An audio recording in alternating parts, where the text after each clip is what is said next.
Tomorrow Bio's president again, Emil Kendziorra. He's been with us once about a couple of months ago, talking about how great his project is, and also answering scientific questions about cryonics. Because who else to have a better expert than the president of a real life on the ground cryonics company. So I wanted to quickly welcome Emil here.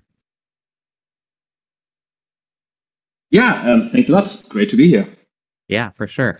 I think we're going to wait for some users to trickle in because it's still about 10 a.m. Eastern time and 4 p.m. German time. And usually it takes about, in our experience, like about 5 minutes for people to trickle in. So for the first while, instead of asking the most important questions, we'll just talk a little bit about what LongevityDAO is about and our mission, and then we'll kind of get started at the 5-minute mark.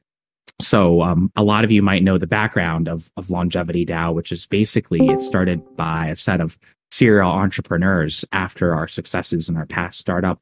We wanted to really help a field that could really deserve funding, which we think longevity and medical research is definitely one of those fields. And we're also have good interest in crypto, and we know that crypto has great fundraising powers and great ways to reorganize organizations. So we wanted to kind of leverage that fundraising power on the end of crypto to help amazing longevity companies or companies in the longevity space like Emil's Tomorrow Bio. So that's a little bit about the background of how LongevityDAO came to be. And these days we're helping a number of organizations. The first one is Tomorrow Bio, and we're helping them with these Cryonauts NFTs and their promotion of it. The Cryonauts themselves are actually issued by Tomorrow Bio, but we're kind of the strong press partner, as you can see from our involvement in development. The second one that we're working on is actually called Lifespan Legends. You can just find it at LongevityDAO.net as well. And from there, you can kind of see the second series. And for all of these, the direction that we're driving towards is that we're actually going to have a metaverse. NFTs are kind of the primitives of the metaverse. They're characters, they're who you can be in the metaverse. And then we're going to be creating a metaverse and issuing this metaverse in exchange for funding. And the funding is going to go for real longevity companies. If you look at our roadmap, we've actually updated since two months ago. 2 months ago, we had more of kind of a token like format. But at this point, I think it becomes very clear, given the structure of like what companies want to fundraise by, and also by what's popular and what people in the crypto want to fundraise through, that the metaverse route is the right way to go. And we're strong believers that this is kind of where things are going. I mean, Mark Zuckerberg's Facebook is kind of the hokey version of this. It's like the one where everything's like really centralized and controlled by a company. But I think the metaverse probably will happen. It's like the Ready Player One view of things, but it'll probably happen in a more decentralized way, like the blockchain. So yeah, anyway, I guess we're for those of you that are joining us, and I see quite a few who've come in just in the last couple of minutes. I have Emil here, and I'm just talking a little bit about LongevityDAO to fill up the first 5 minutes, just to give people a little bit of time to kind of stream on in, to kind of get ready for that.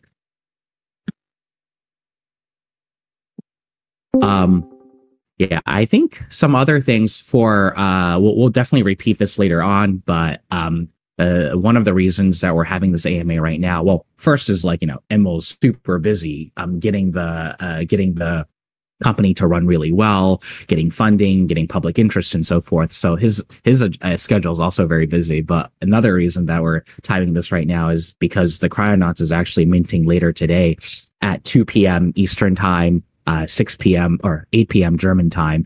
So if you think you might be interested at all, don't miss out on this, because this could be one of these NFTs that sells out super fast. So just set an alarm right now for 2 p.m. or 1:55 p.m.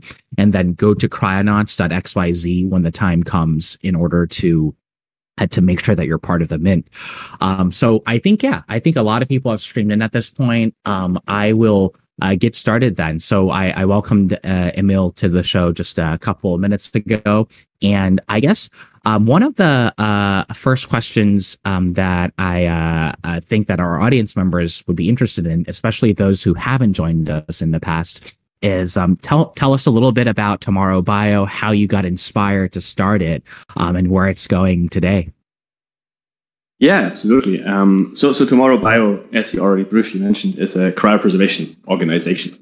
In fact, it's kind of a combination of two organizations. There's one nonprofit research foundation based in Switzerland, doing basic research, doing the long-term storage for cryopreservation. And then there's Tomorrow Bio as the second organization, which is a, kind of day-to-day operative cryopreservation provider with medical teams in Europe, also some now coming up in the US, basically offering cryopreservation, right? And I've been interested in this field of longevity and life extension for a very, very long time. In fact, from before I studied medicine and went into research and then entrepreneurship. So this had always been my driving motivation to do something to enable people to, hopefully at some point live significantly longer than they can right now. And of course, a lot of the audience might know that there's already a lot of companies in the US and all over the world building, from Altos Labs, Jeff Bezos' company, and so on. A lot of companies are working on that field. And we're taking, with cryopreservation, a slightly different approach for those people where these advances in longevity technology might not come in time. And unfortunately, my prediction is that this might take a bit longer. So cryopreservation will probably be the first step.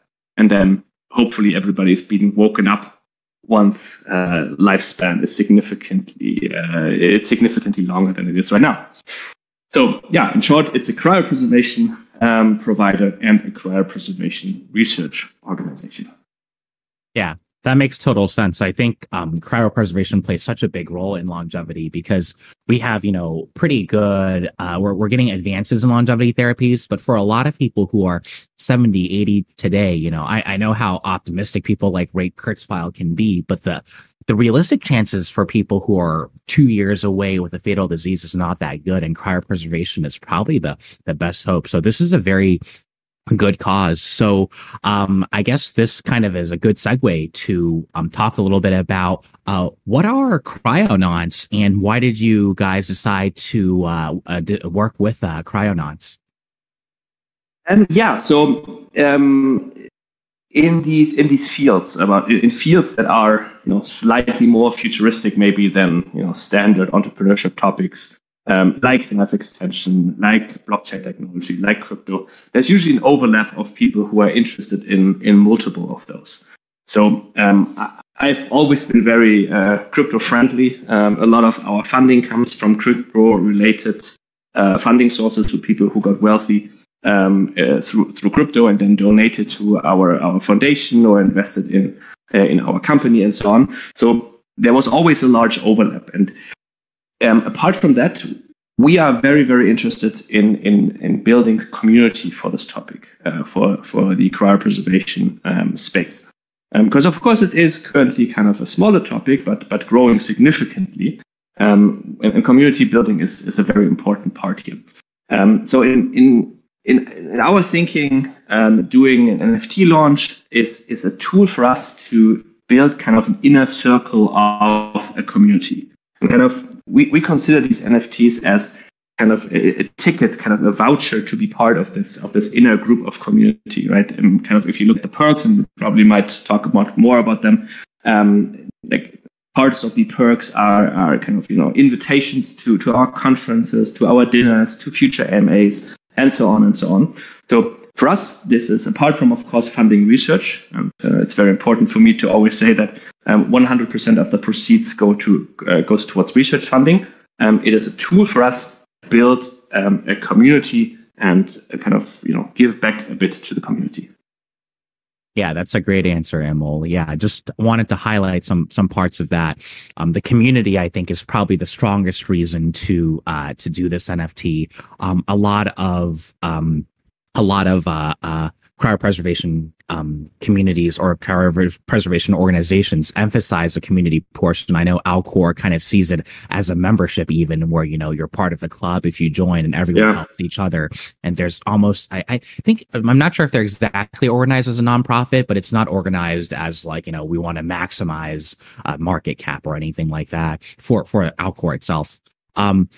Now, for I think like the reason to issue NFTs, the other thing that you mentioned was there were already a lot of supporters of cryopreservation who were coming from crypto. And this always reminds me that I guess both communities are full of technologists and full of optimistic technologists, which I think you need to be in both fields. But in some ways, the optimistic technologists are realistic because they predicted the future correctly when they were saying Bitcoin would rise and Ethereum would rise and so forth. So I think that kind of explains the intersection a little bit there too. Yeah, very much so. So a lot of people who are our members have computer science backgrounds, product managers, investors, and so on. So there's a huge overlap between these groups who are interested in technology and then always skewed a bit more towards futuristic or future technology. Yeah, that makes total sense. Speaking of, the community building as being a major perk, can you talk a little bit about all the NFT perks and levels, maybe starting out with commons, the ones that everyone will get, all the way up to the legendary, which one person gets? Right. Yeah, absolutely. So we have three main tiers, and then one, as you just said, there's one legendary. So starting from the commons, everybody is always part of the core community, right? So we'll continue running AMAs, we will continue being active on Discord. Of course, since it will be the proceeds will be used for research funding, everybody will of course get reports and updates about what has been done in research, what has been achieved in research, and what it means for the day-to-day cryopreservation practice. So that's the common one. That's the next tier. The next rarity would be rare, which would include, of course, everything that's included in common, but then also invitations to conferences that we're running. We're running one main conference per year called Biostasis. This year, Biostasis 2022, which is always hosted in Switzerland. That will either be streamed or online. So you will get an invitation there, and of course, a free ticket. The next tier would be Epic, which again would include everything from common and rare, but then also kind of go a bit,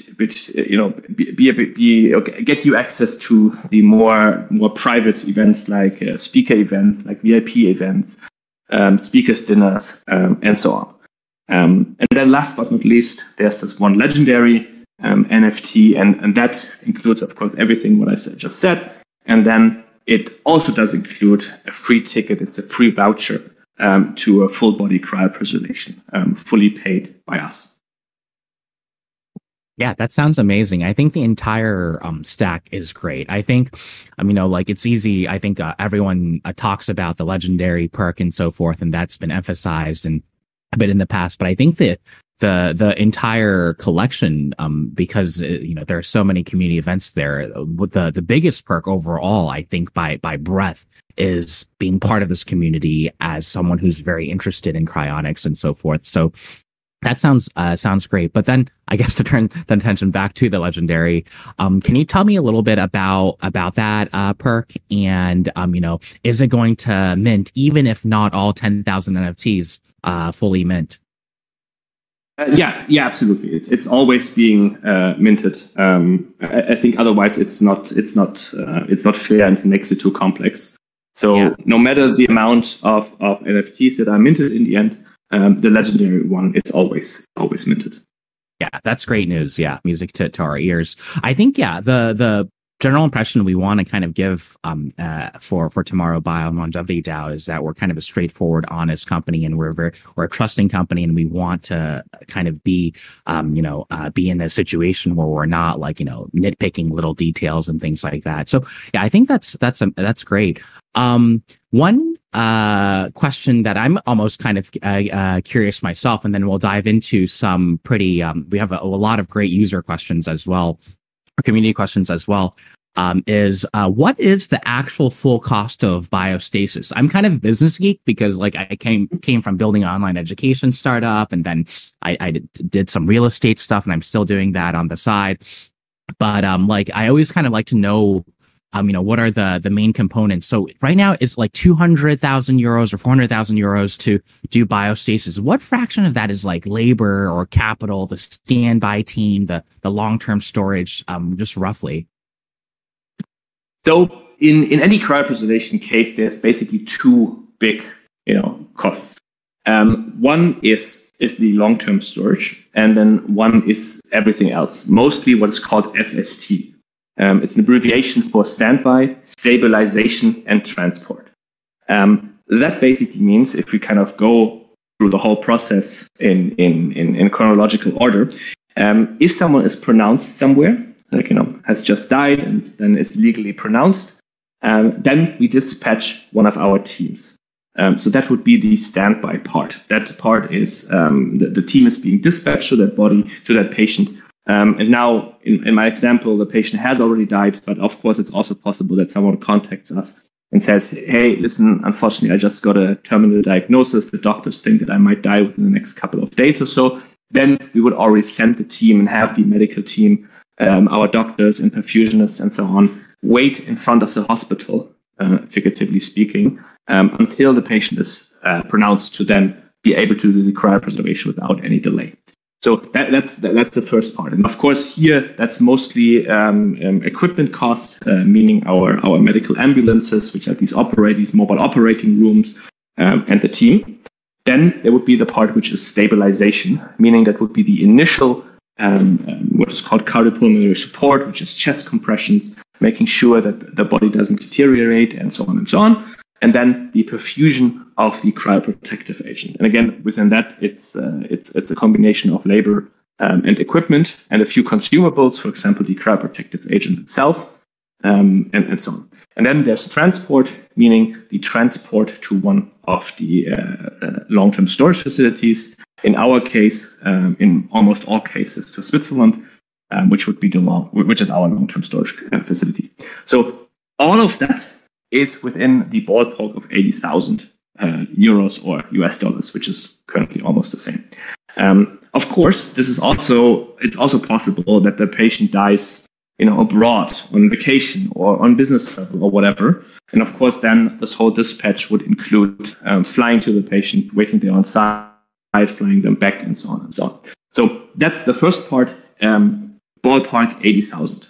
And then the second part would be the long-term storage and long-term care, which doesn't only include maintaining of cryopreservation, but which also includes potential revival costs in the future. So, and that part works as follows: it's the other 120,000 euros if we take the 200,000 as kind of our example. Now, the maintenance of cryopreservation is actually not being paid by just spending that money, but the 120,000 euros are being invested with around 1 to 2% return above inflation, which of course over the last couple of months wasn't that easy, but in the long run, it has always been possible over the past decades, and arguably it will be possible again relatively soon. Of course, these investments are very low risk, to not risk anything, and then the return is being used to maintain cryopreservation. So the principal amount, this 120,000 euro, stays the same amount, stays inflation adjusted the same amount, to then use that money to pay for any potential revival scenario in the future, and potentially also for reintegration into a future society. That's kind of the high level, the ballpark breakdown of cryopreservation costs. Yeah, that's super interesting. Thanks for that answer. So it sounds like basically about half, a little less than half, is for the actual very labor intensive, very technology and time sensitive part of the SST, which is operations. And it's actually the biggest surprise to me is that for the long-term storage, I know we spoke last time that, because of its liquid nitrogen, the costs are kind of kept low, because you only need to kind of refill that from time to time. And the actual area, real estate that a body takes up is not very high. but it's still 120K because you guys are very long-termist. You don't want, to need to unfreeze a body because of cost problems or anything like that. 1 to 2% returns is very conservative. And I guess that kind of reflects kind of the safety consciousness mindset that you guys have. You don't want to be in a situation where you're maximizing profits and not being able to do the mission, which is the more important thing. Yeah, so it's very, very important to us. And I didn't explicitly say it, but out of these two, the 120 and the 80,000, I didn't say there's any return or there's any profit in there, because there isn't. We're not making any money from a cryopreservation case itself, right? And the long-term storage is with a non-profit foundation, so that foundation out of this 120,000 also doesn't make any money. This whole endeavor for us and for everybody who gave us money as donations or even investments, it's made very, very clear that this is not about making money. This is about doing good and offering this option of cryopreservation to anybody who would like to do it. And in fact, it's kind of a big pet peeve of mine that it is currently still at these relatively high costs. So it's very much one of our goals and what we're actively working on to make cryopreservation significantly more affordable. And maybe to make the story complete, of course, we need to also pay our employees somehow and keep the lights on. That is being done while people are still alive. They're paying a €25 per month membership fee. And that keeps the lights on and pays for the medical teams and all of that. And then from the actual cryopreservations, this is all cost. This is not any profit, which in my mind is very important, because otherwise an organization would be incentivized to keep costs down, which of course doesn't make much sense. Yeah, absolutely. And I strongly applaud you for that, Emil. Like, I think, you're not, it's not about like, you look at the bill and you're like, oh, clearly like net margin must be like 20% or 30%. No, it's actually a lot of people who are seriously into the mission and want to make it as affordable as possible. And I think the last time you were mentioning, the long-term vision is like, this is kind of in every hospital, people are able to do it anywhere. And that kind of economy of scale can drive the costs down is kind of keeping the profit margins low or near zero at this point. Kind of deliberate in that way, because that kind of in some ways subsidizes adoption. Like, it makes that vision more likely. Yeah, very, very much so. And so luckily at scale, the cryopreservation's cost, they go down significantly. So everything that is currently expensive, keeping a team on standby, having medical teams basically waiting around, the cryopreservation, the consumable cost itself, so the cryoprotective agents and so on, and the storage as well. All of these costs scale very, very, very well, which makes it possible, or potentially possible, that at scale, so a couple thousands of cryopreservations per year per country, to bring down the cost, maybe even down to single digits of thousands. For that, you need to be probably a bit bigger than a couple thousand cryopreservations per year per country. But it's kind of in that ballpark. So our first goal, bring it down to around 100K, then to 50K, and then I think 25K is relatively achievable.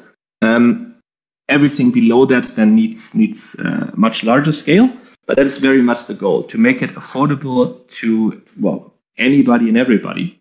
In my mind, cryopreservation should never be, or there should never be someone who wants to be cryopreserved who can't afford it due to just not having the money. So it should always be just a pure choice. Is this something I want to do? And then if someone decides, yes, this is something I would like to do, then it should be affordable for everybody. And this is very much one of the things that we're working for. Yeah. Basically, like a patient right. If you're in a developed country or even like one that's developing, absolutely, $1,000. It's like basically maybe intubation, right? If every hospital knew how to do this and did this routinely, it's like a tracheotomy or something. Maybe it's something that people will be doing multiple times a day at a hospital, so that keeps the cost down. Yeah, absolutely. So luckily that can happen. It will take a while, but this is one of the goals. Yeah. No, that's a very great mission there. And it's one of these things, kind of like I'm reminded, someone was saying, like, if you wonder why so much, my background's in education, so many things in schools are done on iPads these days, or why, like, you go to like a store and when they check out, they do it on an iPad or an iPhone. It's because the iPad and iPhone, if it were a specialty design technology device, would be $50,000. It's just because everyone has one that it costs only $800. So this is kind of the same sort of curve, maybe to a lesser extent, but similar order of magnitude that cryostasis will get to. So we'll move on now to the user questions. One thing that I do want to kind of remind people is that they can go to our AMA channel on Discord. So it's under Longevity, the AMA channel, if they want to ask questions live. Now, we do actually have a lot of really good questions queued up, so we'll probably mostly be pulling from that. A lot of these are from people who've been core members of the community for a while, who've already contributed by buying Cryonauts on the NFT on the whitelist. I'll talk a little bit about that later. So we'll jump to those first. But if you have any questions, ask them in the AMA channel. If you are not sure what to do, you can DM Striker here and also SpiceCat, the two other co-founders of LongevityDAO. They will tell you how to ask questions or take your questions and then feed them to me in a more direct way. We'll definitely feel free to ask questions live and then reach out to Striker if you have any immediate requests during the AMA session. But we're going to go to some questions from our users. So one of them is, could you elaborate on how the standby team operates in different scenarios, such as expected death, like a terminal cancer patient, versus an unexpected death, like a car accident? Right. And for all the other questions, I'll keep them brief to be able to go through more questions. And of course, if you want me to elaborate or if anybody has a follow-up, please feel free to just ping.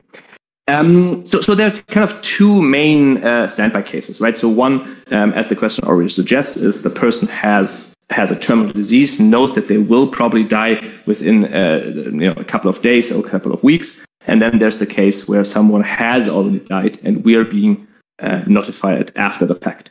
Kind of the second differentiation is this person relatively close to one of our standby teams, or are they far away, let's say on an island due to vacation? So what we do in these cases is, if someone, of course, notifies us that they might die soon, then we have kind of an internal, algorithm to determine how likely it is that the patient will in fact die within the next days to a low amount of weeks. If that is the case, then we'll dispatch one of our standby teams to that patient. And in that case, it doesn't really matter if they're on an island or if they just, next city. That standby team will then wait in, practically speaking, in front of the hospital until the patient then really doesn't do well and is close to dying. And then we would interface with the hospital to ideally wait in front of the room and until the patient then is being pronounced. And then the second the patient is pronounced, we take over and start with cooling and stabilization and then cryo-preservation or cryoprotection. So that is kind of case one.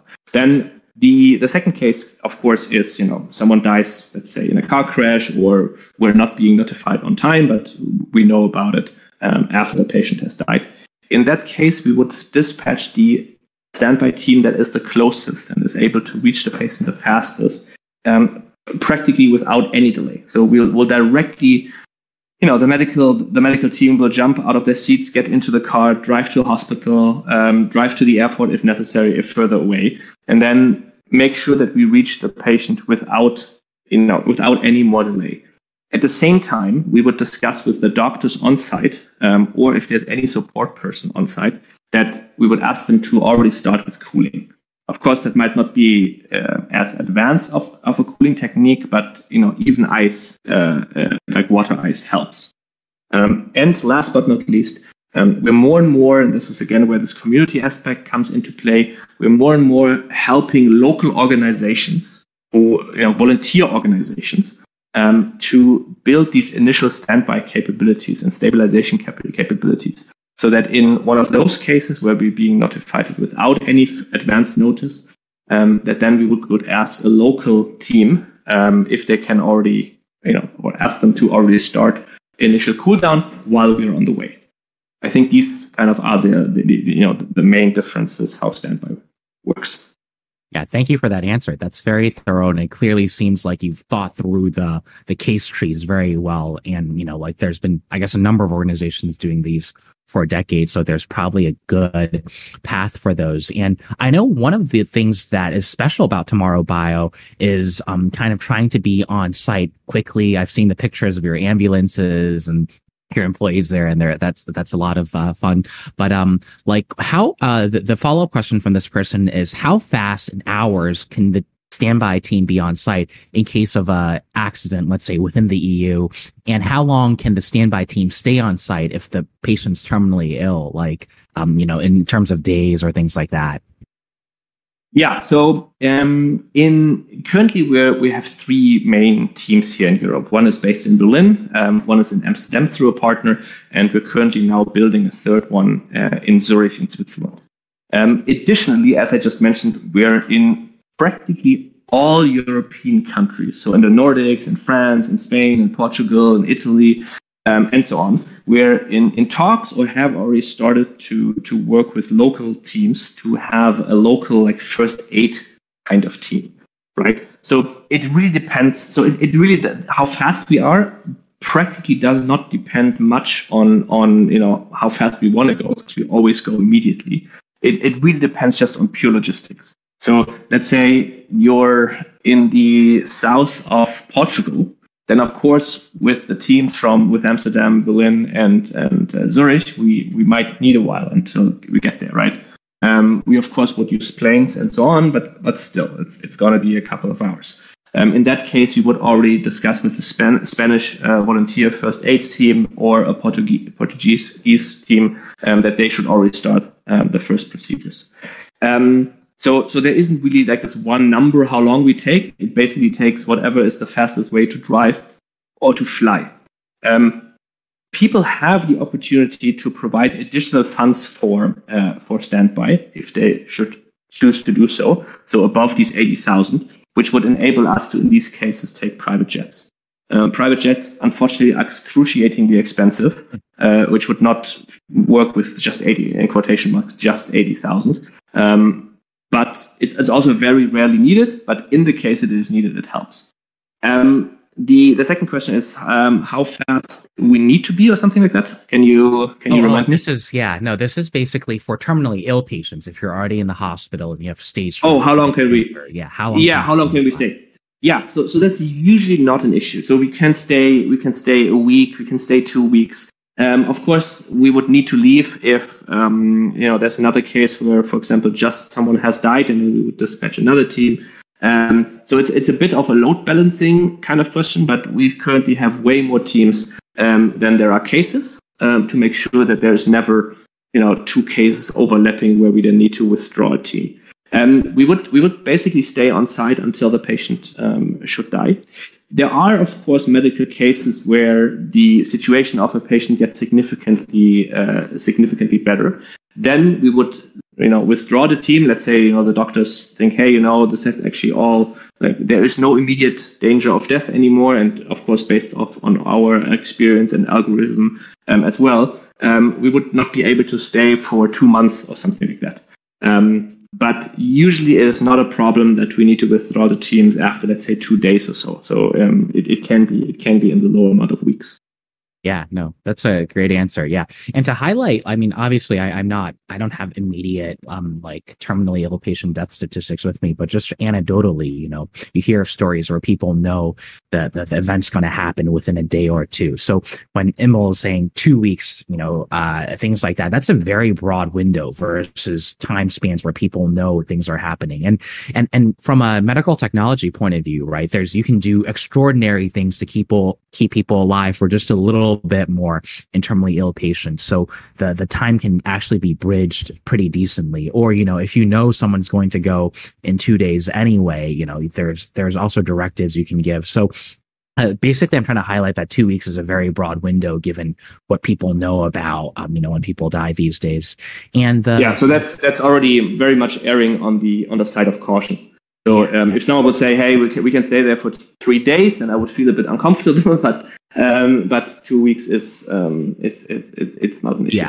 Yeah, it's like multiple standard deviations for a lot of. Yeah, and it can also. So let's say we're there for 13 days, right? And then the patient deteriorates. Of course, we're staying longer, right? So all of these are ballpark. So for us, it's very important to never have a patient die without us being on site, right? So we as much as anyhow possible, we will always err on the side of caution to rather stay around than the other. Yeah, the exact cases will call for different dynamics, but it just highlights how much caution there is. And for how fast the team can be there, one thing I want to highlight from kind of my understanding is like what Emil said a bit before about how, even putting you on ice and things like that already slows down time by a lot. Emil and I had some fun with some Arrhenius equation math last time where every 10 degrees Celsius you go down, time slows down by 10x. So if you're in a fatal accident, if you get put on ice and your body temperature goes from 37 to 4 degrees, that's already buys them dozens of hours versus if you were just left in the accident site for even 10 minutes or something like that. So, absolutely. The time thing may not be as sensitive when you have like an on the site team in Portugal or something. So one thing I want to briefly give a plug to and then switch back to these great questions about cryonics is basically the reason that we're here today is that we're actually 2 or 3.5 hours away from the launch of the Cryonauts NFT. This is a set of NFTs that's minting for 0.09 ETH each, so not too prohibitively high. That is mainly, I think, the right way to look at it is that you're supporting Tomorrow Bio, which is an amazing organization in the space of cryonics and longevity. They're one that's incredibly mission driven and wants to see cryonics be available for everyone. You get to be a core part of the community, which is kind of the main selling point. We want to emphasize you can come attend the conferences in Europe and things like that, and even everything from the common NFTs that everyone will get will have access to the community, all the way up to the epics, which will get you VIP dinners and expenses paid for, or the dinner expenses paid for that. So that it's for an amazing cause. If you think you might even be interested in it, if you haven't bought NFTs before, after this, research that a little bit, set an alarm for about 3 hours from now. So set an alarm on your phone, say, "Hey Siri, set an alarm for 3 hours," and then go to cryonaut.xyz where you can do the countdown to the mint and then mint there. So that's probably the best thing you can do if you are not haven't done NFTs before. If you have, what this is about. Set the alarm for 2 p.m. Eastern time, 8 p.m. Germany time, and then come to our site and mint. Again, the site is cryonaut.xyz, and if you need support, you can just click the join Discord link, and we will have all 3 of us co-founders plus the moderator team will be here to support you and provide you technical tips on how to do the mint. So it's for an amazing cause. And then I'll bring you back right now to more great questions about cryonics. So the next one is also from someone who has been a big supporter on the whitelist as well. So and it's minted, I believe. But so one of the top questions from him is, what does Tomorrow think about aldehyde stabilized cryopreservation, and what does it think about intermediate temperature storage? I mean, these might be technical terms that Emil might know a little bit more. Yeah, right. So maybe for everybody who might not have looked into the technology for that much.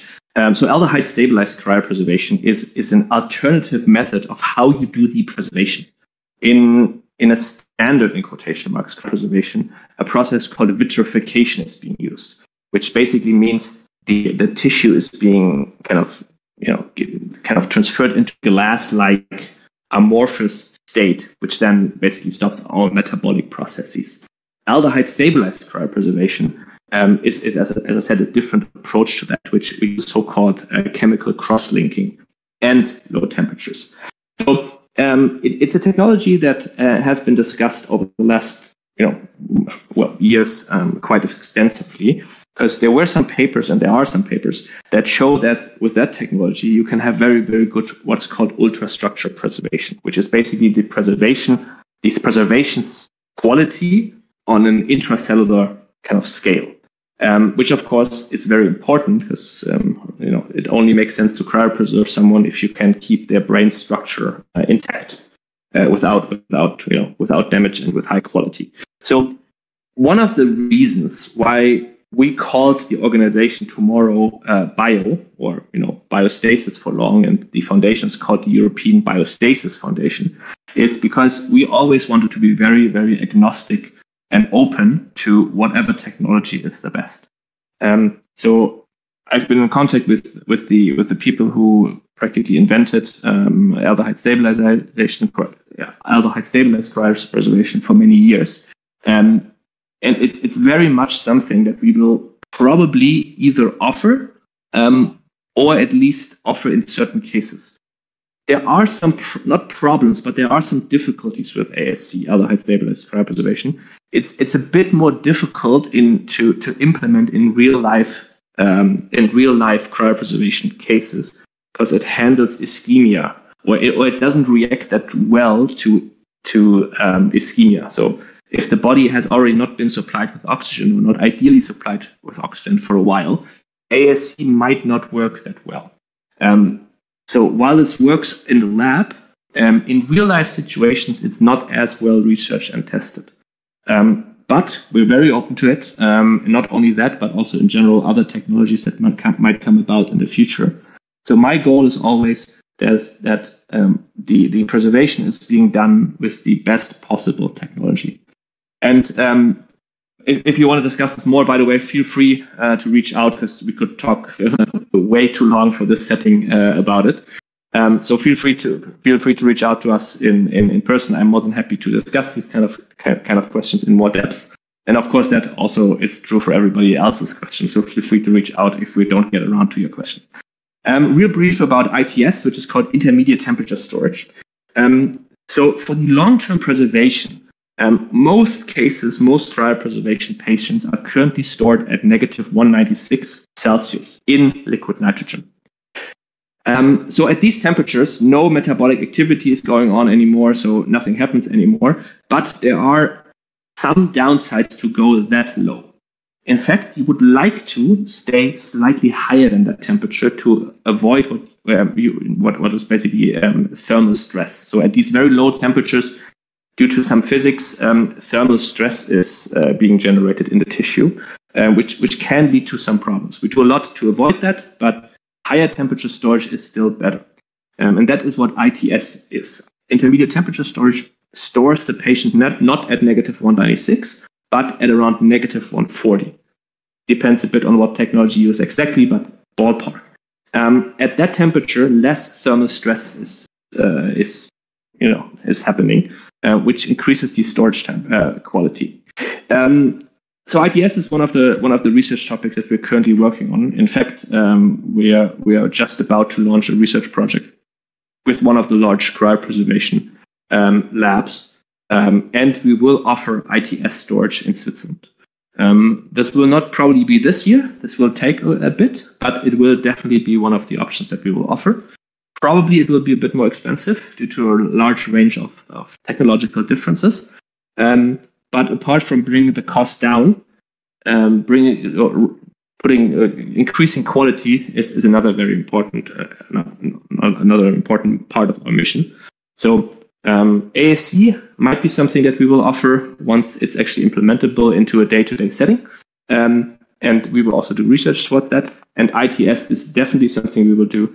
Already the prototype research or the prototype building is ongoing.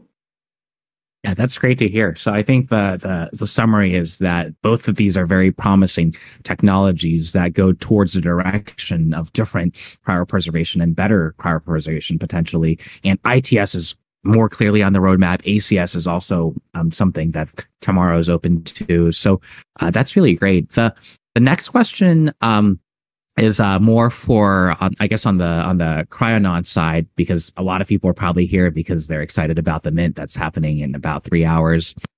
So one person asked, obviously not everyone will win the legendary NFT. Oh, of course, because there's one, by definition, and most will have a common one. Will there be plans to reuse, the NFTs for future perks? Will new perks and things like that be announced? And I'll give my take on it and then hand it over to Emil. My understanding is that basically the first and foremost, the NFT is here to help Tomorrow Bio, raise funding for an amazing cause. And then you also get a collectible that's in limited supply that you can trade and do the standard NFT things with. Now, my understanding is that if we hit more milestones, like in terms of trading revenue that is provided to Tomorrow Bio, because as you guys know from the NFT space, if you've been in it, if you trade something on OpenSea, there's a royalty paid to the issuer, which is Tomorrow Bio in this case, every time it trades. So Tomorrow Bio. So you have some of these NFTs like Goblin Town and things like that mint for zero, and they make millions of dollars on the trading fees itself. My understanding is that as trading fees accumulate, Tomorrow Bio is very open to adding more perks, like, for some of the epics, if you're young and healthy, like coverage for a certain number of years and things like that too. But obviously we haven't said any of that in stone yet. But I think once we are able to make sure that we can help them get revenue, and expand the community, that they're kind of open to that. But I want to turn over to Emil to hear straight from the horse's mouth. Yeah. So absolutely. So I think the best way to think about these NFTs is as a ticket to a community.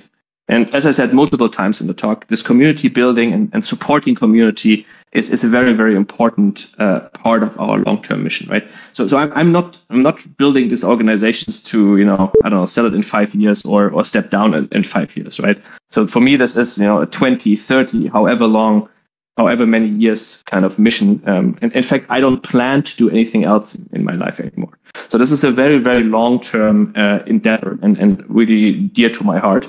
So this community building is a very important part of it. So whenever we come up with something that we would like to do, where we feel like the community would be in part, be it a metaverse kind of thing, be it new perks, be it new types of events or conferences, or whatever it might be, however we can engage the community. As I said, the people who are supporting us in funding this research via these NFTs would be kind of in quotation marks, inner circle of this community, right? So there will definitely be stuff that we will come up in the future with that would then be a perk for these NFTs. And there might be way more things that I don't even think of right now, or can't even think of right now, that we would have. But absolutely more stuff will come.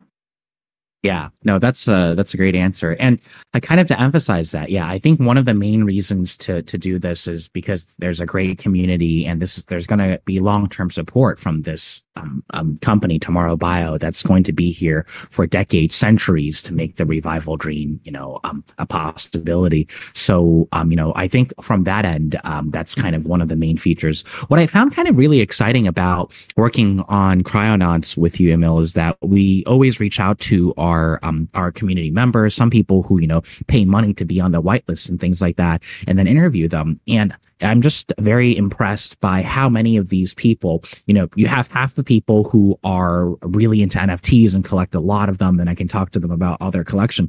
The other half are really into cryonics. Their NFT thing is experience is more limited. One person who I think actually asked some questions today already said that he got into NFTs and mined his first Ethereum as part of a mining pool, of course, to take part in Cryonauts. So basically they're coming totally from the cryonic side, and we love that whenever we see that, because that's kind of one of the unique parts of our NFT collection, is that it's kind of the only one supporting a cryonics company. It's probably the only one in the longevity space for now, or maybe there's a couple with LongevityDAO's different concepts and so forth. So I think the cryonic side is definitely the side that we want to emphasize a lot, and we'll kind of be continuing to build on that. This segues kind of to another question that I guess I already kind of answered. Someone else asked, is this a long-term or short-term project? And it's definitely a long-term project, at least on the Tomorrow Bio side. That company is going to be here for quite a while. It's, as you just heard from Emil, the rest of his life's mission. So that'll be like at least many, many decades, and if the technologies are correct, many, many centuries. So that's going to be an important part of it. The next question from the same person is a little bit about media, because as we know, I think, at heart, I'm a scientist in many ways. It's kind of my core field of interest in high school and many parts of college. So we like the technical side of things, but I think the media side also matters. Public perception matters because that influences many things like government funding and whether, customers want to sign up for the service. This question for Emil is, does he see cryonics in movies portrayed in a good way, or could the movie industry do better? For example, The Handmaid's Tale is so inspiring because it's rather experimental fiction than science fiction. Maybe cryonics could inspire practitioners more if it's represented more in the genre of experimental fiction rather than science fiction. What does Emil think about the portrayal of cryonics and how we can do better at supporting that in the media? Yeah, so I think it's about 50-50 or so. So, of course, cryopreservation or any type of these long-term preservation technologies is usually a plot device for science fiction movies, right?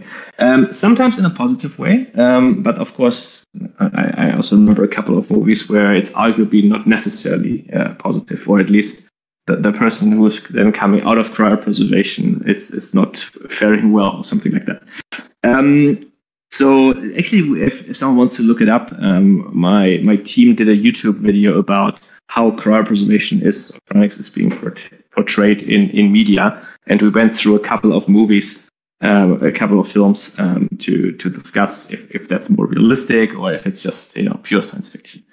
But I generally very much agree with the notion. So 20 years ago, cryopreservation was kind of this very fringy kind of topic, and I wouldn't of course say that it has moved into mainstream, but it has at least moved into a significantly higher acceptance. And part of overall what we're doing, apart from actually doing cryopreservation cases and doing research and so on, is improving communication, PR, media appearances, and kind of helping shape public opinion around this topic. So I do give a lot of interviews, basically whenever someone asks, I'm more than happy to do so, to kind of help shape public opinion. So for a larger point, I think it's very important to inform the general population about cryopreservation in a more scientific way, and argue the topic and communicate the topic better, to move it more into science fact or even kind of long term into mainstream acceptance. While of course we're not there yet, over the last years and decades it has gotten significantly better. Organizations that I'm good friends with all the alcohol people, they said like 20, 30 years ago, even 15 years ago, they had negative articles. People didn't like what they do. They whatever. We see very little of that. So most people are open to it, are interested in it. Doesn't necessarily mean they're signing up tomorrow, but at least means that they're are open to it and accepting of it. So a very important point in the long run. Yeah, absolutely. I think some people see some ick factor in freezing and unfreezing, but I think the acceptance is getting better. I mean, some of it's like maybe like the cryonics is almost getting aligned in directions that people are more optimistic about, like space travel and stuff. I get a lot of comments whenever we post about cryonauts. Well, first of all, the cryonauts name is suggestive of the space travel, and that's kind of one of our themes too. But like they see it as a way where you can get to the stars and things like that. So I know that's not exactly the direction Tomorrow Bio is currently going, but that sort of portrayal, I think, definitely takes cryonics in the positive direction versus like emphasizing the ick factor. Right. So the next question might be more for me, but I'm happy to have Emil chime in as well. But the question is there. I guess there's a two-part question. One is like, where do you see NFTs in 5 years' time, and how is this project positioned to take advantage?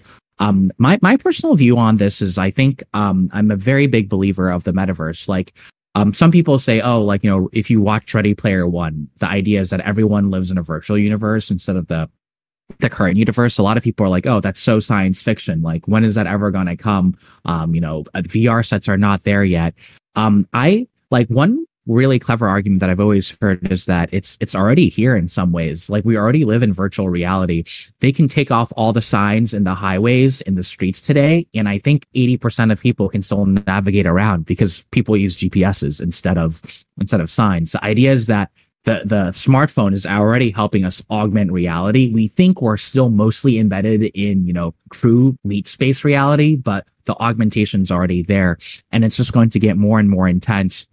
So anyway, I'm a big believer in the metaverse, and it's coming in the future. And NFTs are kind of the main lead right now to do an open metaverse that's not controlled by Facebook.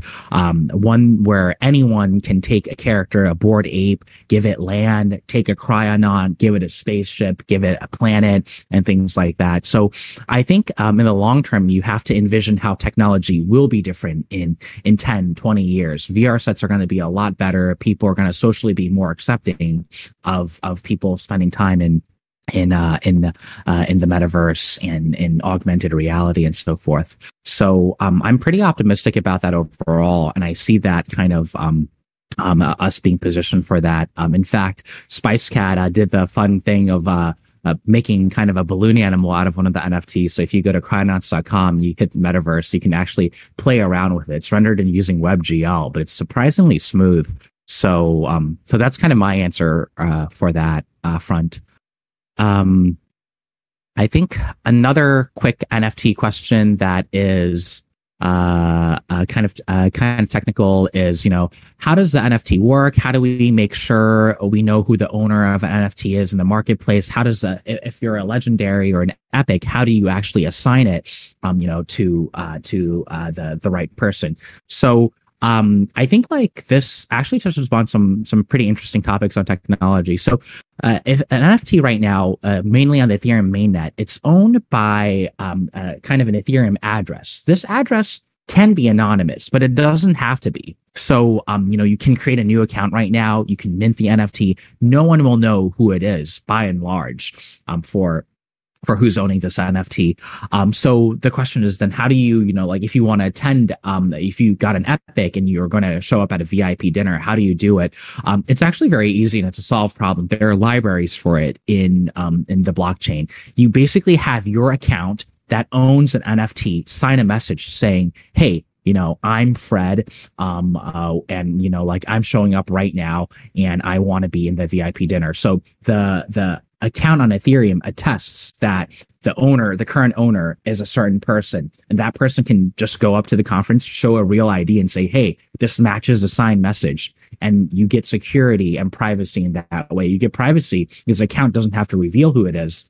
And you get security because the account can use cryptographic methods to attest that a certain person is that true person. And oh, by the way, that message doesn't need to be broadcast on the blockchain. So the cool thing about cryptography is that the account can privately attest to Emil, to the Biostasis conference, I am the owner of this, without the rest of the blockchain knowing. So there's those methods, and we leverage those methods for assignment of the legendary perk, which is one free cryo-preservation as well. So you sign saying you want to assign it to someone, and then in terms of knowing how why the NFT isn't used up yet, there's actually a flag in the smart contract. Anyone can check to see whether the NFT is used or not. This has actually been a very exciting set of AMAs. We still have a number of questions left, but I know we're technically towards the end of our hour. I did want to ask, out of respect for Emil's time, do you have a hard end in about a couple of minutes, or can you last? All good. Sorry? No. I'll stay for how many questions there are. Okay, great. So we'll go through things a little faster, but we'll stay around for potentially even 30 more minutes. I can do 30 more minutes, and you can give me a 5-10 minutes heads up if you need to head on out, Emil. And I know some people might need to head on off right now, including some of my co-founders who are helping me manage the AMA session. If you need to head on off as part of the LongevityDAO team, you should feel free to. I might have the self-administration of the channels done pretty well at this point. And for those of you who are listening in and only set aside a single hour for this, first of all, we'll be uploading a recording of this. This is being recorded. We're going to upload it to our YouTube channel and tweet it so you can listen to it within the next few hours before the mint. Our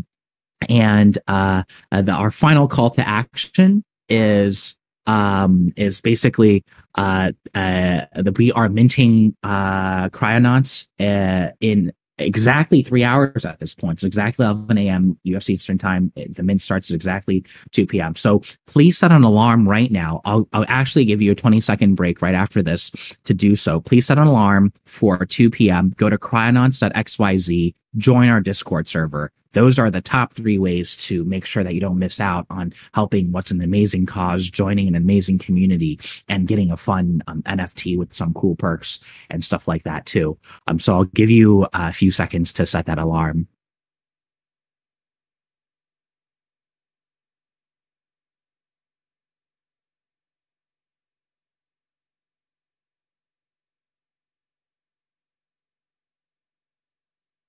The next question, I think, is one that I'm sure you've gotten a lot, Emil, just in the space of longevity. But it is a very common one. I think I'm going to mash up a few questions together. Basically, it's humans may not be comfortable. Some humans may not be comfortable with the idea of anti-aging just yet, maybe due to religious or personal beliefs. A lot of friends that I talk to say that they see life being lived once and dying when the time is right. What's kind of the best sort of arguments to make people see that this innovation is a good thing, and it won't cause crazy things like overpopulation or massive costs of living and things like that?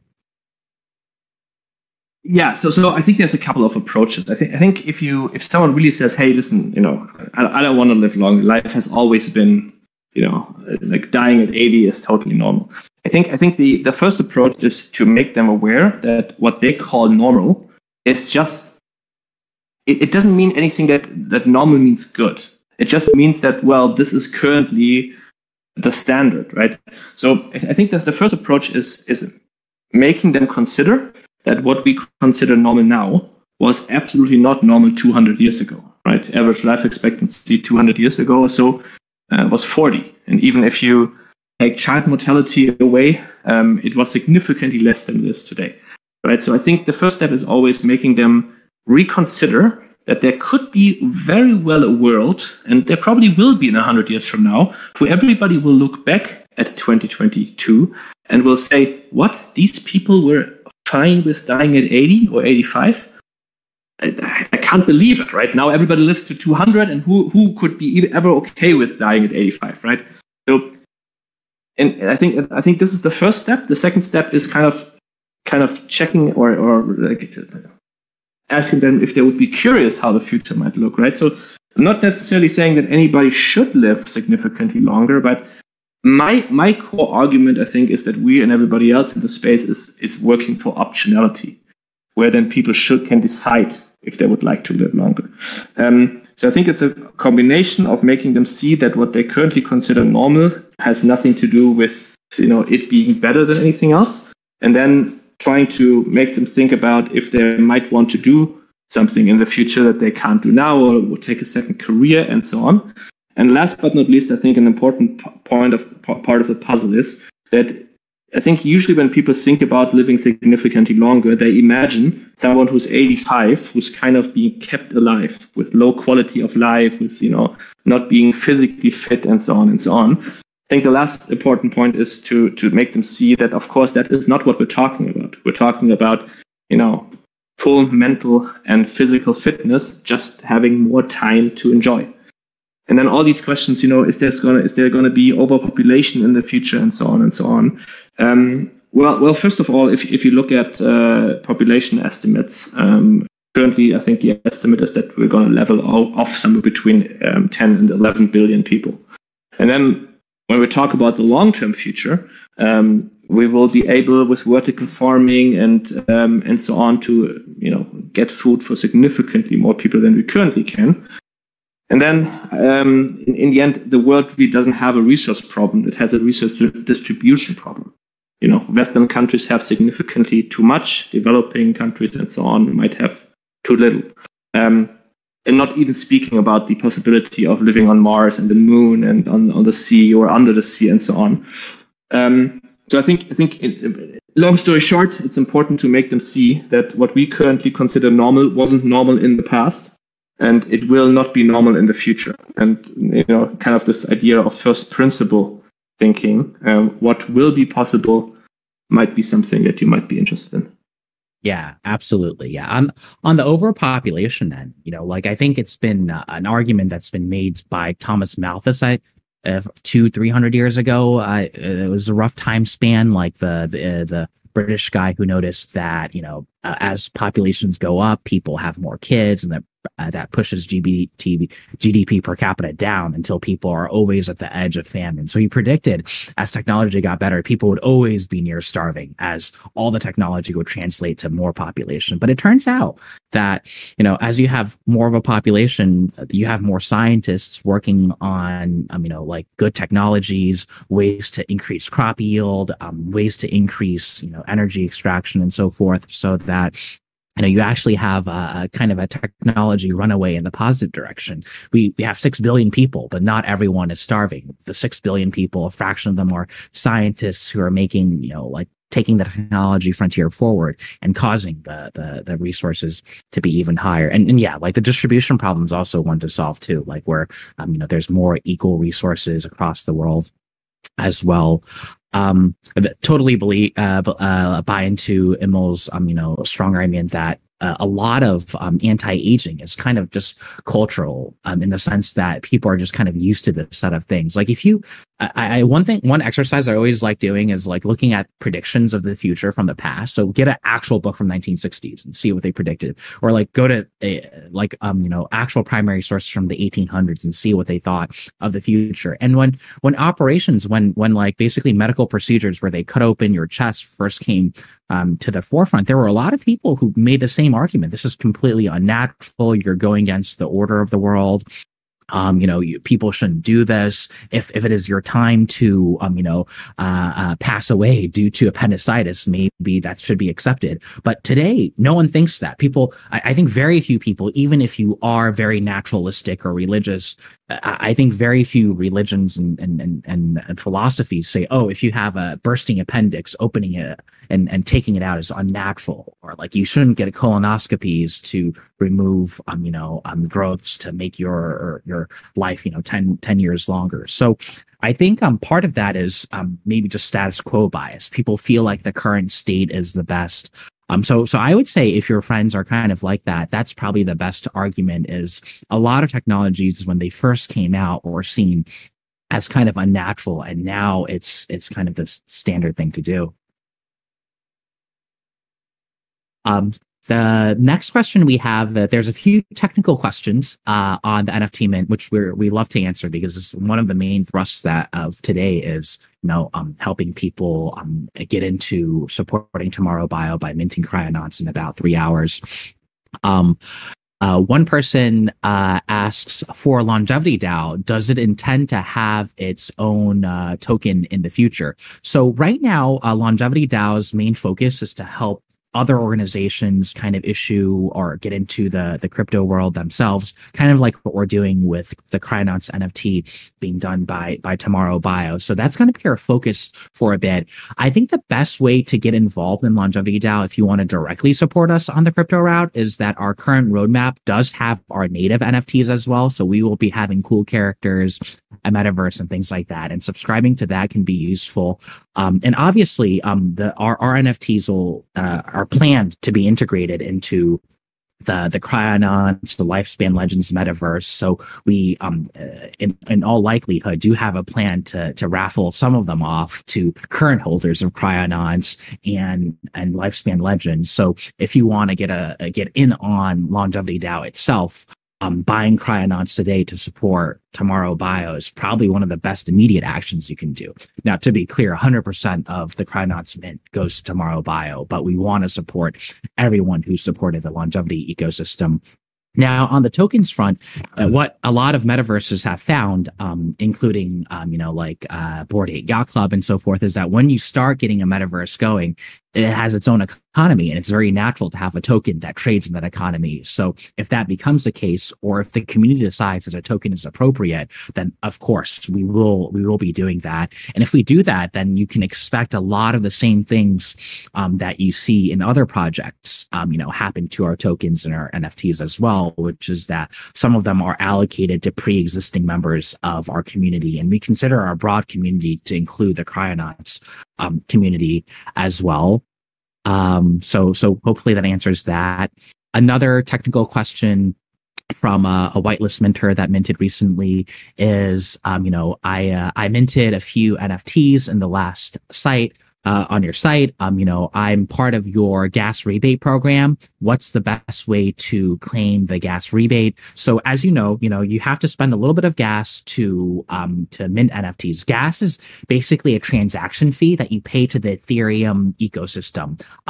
LongevityDAO doesn't get it. Tomorrow Bio doesn't get it. The closest person, no one really gets it. It's just a fee that you pay to prove to the Ethereum network that you're not spamming it. The closest person that can be set to get it might be the Ethereum network itself. So we know that this can be sometimes high for a very popular collection like Cryonauts and so forth. So definitely reach out to us under support and under gas rebates. So if you go to our Discord channel, so go to LongevityDAO.net, hit join Discord, do the verification. The two channels you want to look out for, one is under information. It's called support.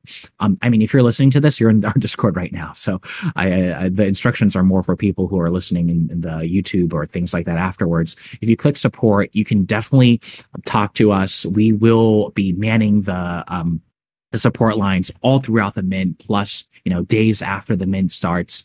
You can also go in the gas rebate stuff. We will verify your mint, which is very easy to do because the address will have spent gas on it, and then we're going to send you the gas. So we will go ahead and do that. I think this is also the best place to post other questions as well. If you aren't sure, a lot of people, I know you guys are strong cryonic supporters. This might be your first or second time in NFTs. You might not be sure where your minted NFTs are showing up and so forth. Don't worry, we have your back covered. We have a lot of our team is incredibly smart, serial entrepreneurs from some of the best universities and so forth. We will make your issue correct. So if some things are not showing up, go to support. We will manually correct it for you and make sure that everything's set. So I know a lot of, crypto has this anonymous feeling, no one's going to help you if things go wrong and so forth. We want to make sure that your experience with the Cryonauts mint is not like that. So come to our support channel and we will help you manually ourselves. In terms of remaining questions here, let me see. What's the best next question here?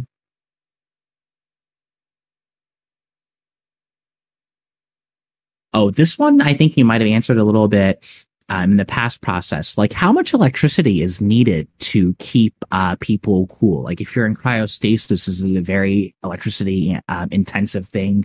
Will it cause climate change to keep people so cool?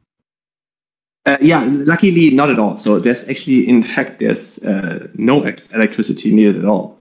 So all the to keep the temperature at this negative 196, it's purely passive with liquid nitrogen. So the facility, of course, there's lights in the facilities, but that's about it, right? So even if power goes out and if there's no electricity, whatever, if the grid fails, whatever it might be, nothing happens to the people who are in cryopreservation. To be fair, the liquid nitrogen in the process of making liquid nitrogen, there is electricity required, but usually that is being done with as the cheapest possible electricity, which is renewable energy. And then, in addition, for everybody who goes into cryopreservation, we do all CO2 offsets that are possible.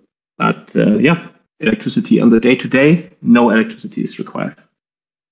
Yeah. That makes sense. I mean, I think because it's like not being actively cooled by like a compressor or something, because you're stored in liquid nitrogen, it's a lot more robust as well. And I think if you think about like in the long run physical limit of this, like what requires electricity and resources, it's really kind of the conductivity, like losing coolness through conduction and other effects through the vesicle. So the more the insulation, I mean, in theory, right, there's not a particular reason why energy costs can't be driven towards zero, like as the lower bound limit, because if you insulate the doer better and better, the losses theoretically could be infinitesimally small. Is that right? Or are there things that kind of require a minimum of energy spend, Emil? No, practically. I mean, of course, there's some minimum, but you could, with better insulation and larger scale, you would get significantly lower in regards to energy expenditure per patient. And that would also be one of the factors that would bring cost down so much. Yeah, that makes sense. And a couple of questions, I think, on my side. Someone asks, there's thousands of NFT projects launched every single day. What's your competitive edge? I think for those listening, like I think the main competitive edge we've already set out there is this is actually an NFT going to support a really good cause and a company that's going to be here for the long term, decades and centuries. A lot of NFTs, they're really just flashes in the pan. Goblin Town, I mean, it's kind of a fun, quirky art project, but they're like literally they promise nothing. The funds are going nowhere, and it's an anonymous team that could leave and like you'll never see them again. Here you know what you're supporting, what community you're getting into, and it's kind of our life passion in that front. So I think that makes it very unique. If you look at the NFT calendar, OpenSea, and choose a random project, not a random top project, but just a random project, you'll see the same thing. I actually agree with the question asker. If you just choose 3 random projects at OpenSea, they're more or less the same, but we uniquely stand out in helping a good cause, helping a real company, and so forth.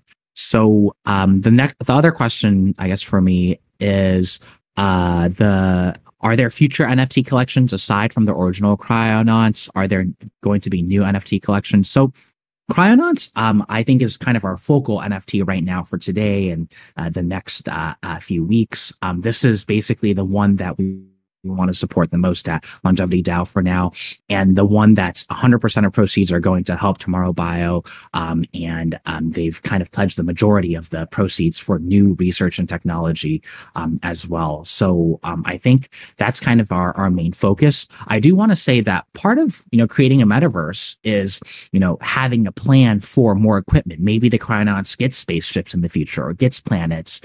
So this would be in the Cryonauts universe. We definitely have lifespan legends planned.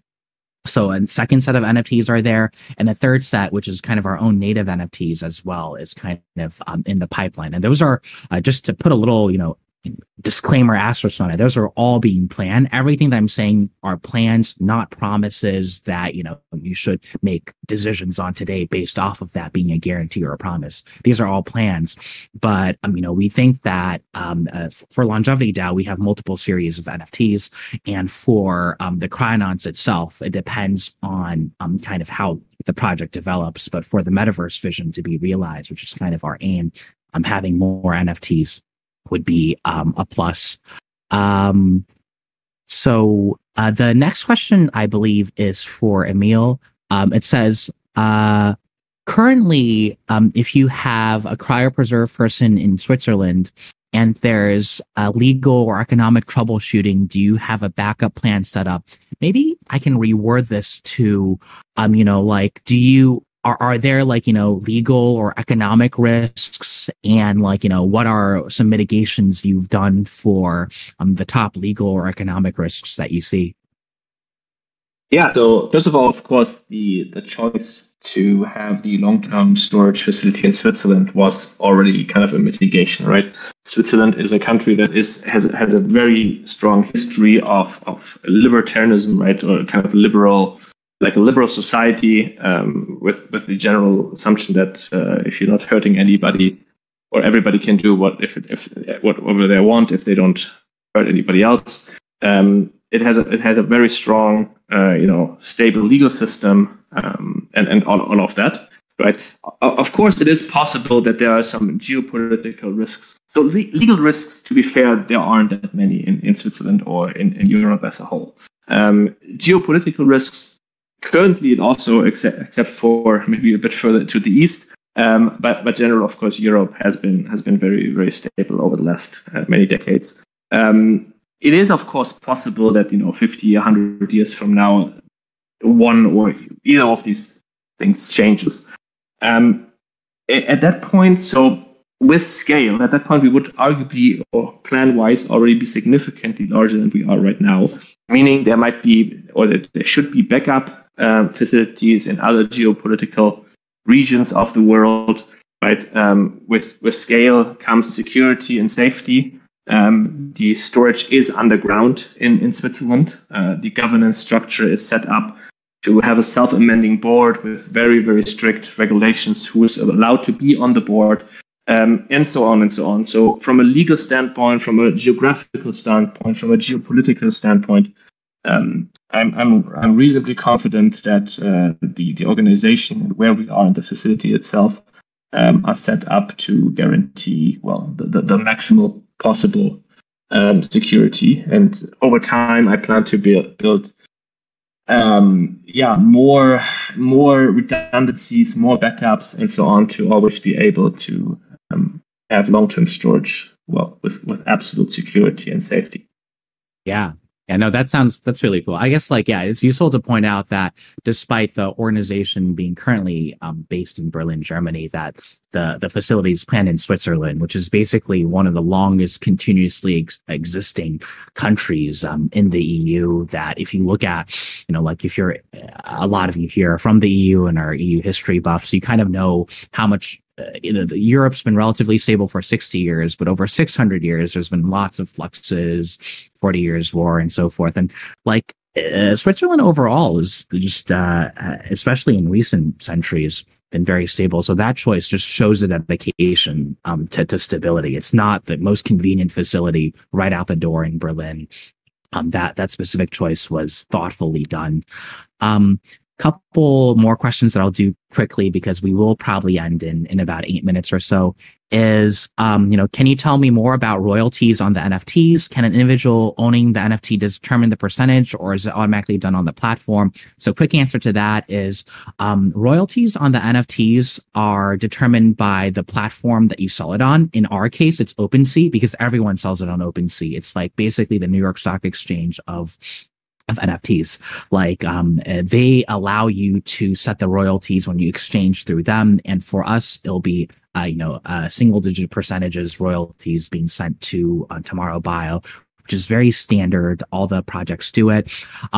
This is almost an education in NFTs. If you actually just manually send an NFT to someone or write your own escrow contract, you actually don't need to pay any royalties at all to either OpenSea or the organization. Very few people do that, but that's how it works. Another question on NFTs is, what are some unique challenges you encountered to make this project a reality? On my end, it's basically that at the very beginning, we did lots of customer development. We wanted to use crypto to help companies, and then it took lots of discussions with various longevity companies to realize NFTs is the one that people want to do, and multiple organizations are happy to do. And also on the customer development and on the minter side, we talked to a lot of whitelist signer uppers, people who paid real gas to be on the whitelist, which is to say, real money in some sense, and then asking them what they wanted and then iterating on those. So for some of it, it was, a stronger community. It was clear information about the perks. So it's very, I think in some ways, very standard company building stuff. I used to be one of my companies was funded by Y Combinator, which is this big funding organization now in the US. And they have a very strong philosophy that I personally hold to today, which is you need to make something people want and you need to talk to customers. So that's what we've been doing a lot as well. Let's see. On the final questions for Emil's side, so what's currently the roadmap for the new facility in Switzerland? Are there patients there right now? When do you think the first patient will come on in?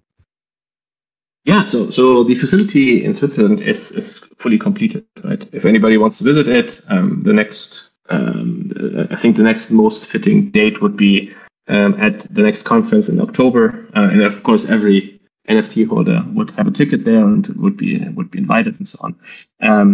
So that would be on the 21st to 23rd of October. There are no patients there yet, but this is just because most people who have signed up with us are relatively young, so luckily they're not dying that often. All cryopreservations that we have been doing over the last couple of years have been stored in the US. But of course, everybody who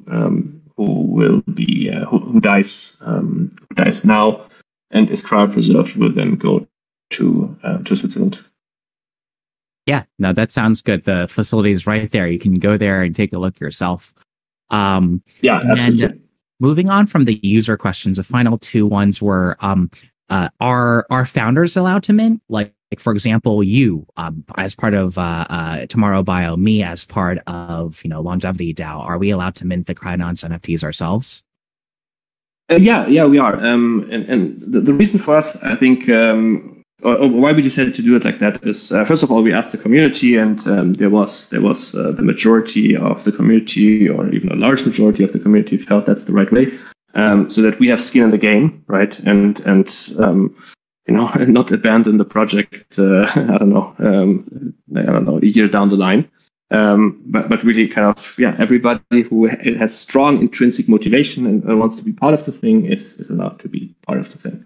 Yeah, absolutely. Yeah, I think it's the best. It was actually started out as a request by one of our, top supporters is like, are you guys also going to do it? And yeah, I think like that was a great question. We want to be incentive aligned. We took a survey to make sure people were okay with it. I think it was unanimous for all external members who voted. So all non-founder members who voted, there are many votes and they were, unanimously in that direction. So we will kind of be with you in that boat there.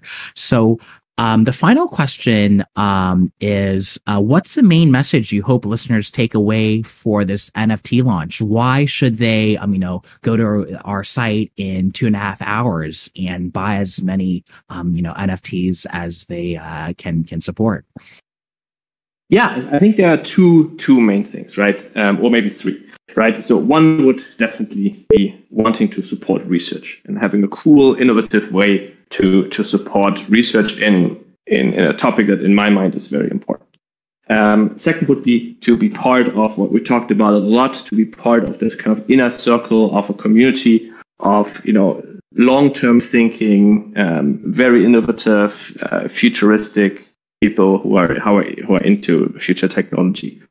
And then last but not least, there are some interesting perks and kind of invitations to various events and conferences and so on. I think these three things should be the consideration if you consider to join us. Yeah, absolutely. And to highlight that, like on the perk side, you guys probably know already, you've went to the list. It has all this great community benefits and that one free cryo-preservation that will always mint.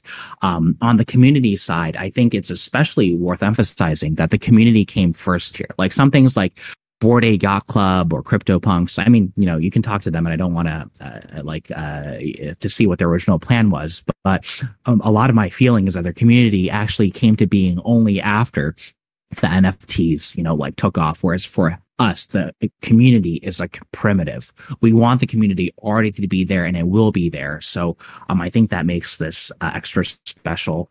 And my plug for it is that in some ways it's kind of the best of both worlds. It's additive. You get to be part of the cryostasis community. You get these cool perks. You get like support by this wonderful company that's doing an amazing work in the longevity space, and you get support in that for decades and centuries. But on the other hand, it still has the standard positive components of NFTs. If you look at the art, this is not like, you see like, some art is like, some Microsoft Paint tools. And I know that those people are making statements in the art space as well. This art is not that. It's actually like quite high quality art. You look at the backstories. We have cool backstories, a cool metaverse. A lot of people make, gestures towards metaverse, even Goblin Town's doing metaverse these days, but we actually have a 3D model you can play around with on our site itself.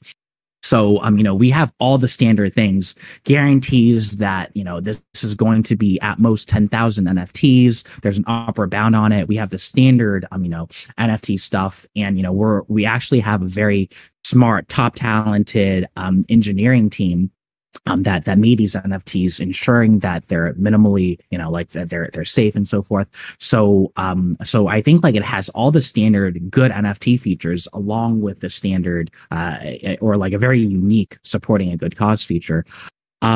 So I think we are at time. And this is actually super fun. A lot of these questions were very substantive, and we still only got through like 50% of the ones that I thought was most relevant for people. So we'll have this up. If you miss some parts of it, you can listen to it later again. I want to, I guess at this point, thank Emil for joining me for this, and then give some logistical information for the Mint as well. So Emil, thank you so much for coming on and answering these questions from both the technical and the perception side. This is super helpful. Absolutely, happy to be here. And just to reiterate, for everybody who didn't get their question answered, I'm more than happy to answer questions. Just reach out to me. I'm best reached by email at emil@tomorrowbiostasis.com. So feel free to just reach out, and then either I can answer or one of the team members who might be more qualified to answer is more than happy to answer. So feel free to reach out if we didn't get to your question. Yeah, absolutely. Yeah, I think Emil would be very, very glad to be in touch with other cryonic supporters or supporters of Cryonauts. So you can just email him directly. He's, it was very easy for me to get in touch with him in the past and so forth. So again, it's Emil@tomorrowbiostasis.com. And obviously he has this Twitter and so forth as well. So yeah, all of the above. And if you're in Berlin or in Germany, feel free to come by, and same for Switzerland. But until that time, feel free to reach out online. Yeah, for sure. And I want to thank all of you, the community members, for joining as well. Again, the actionable for you is setting an alarm for about 2 hours from now, and then following us at @longevity_DAO on Twitter, and then taking part in the Mint. And we hope to see you in the wonderful community in Metaverse. Thank you guys all so much for joining us today. All right. Thanks. Bye. Thank you. Bye.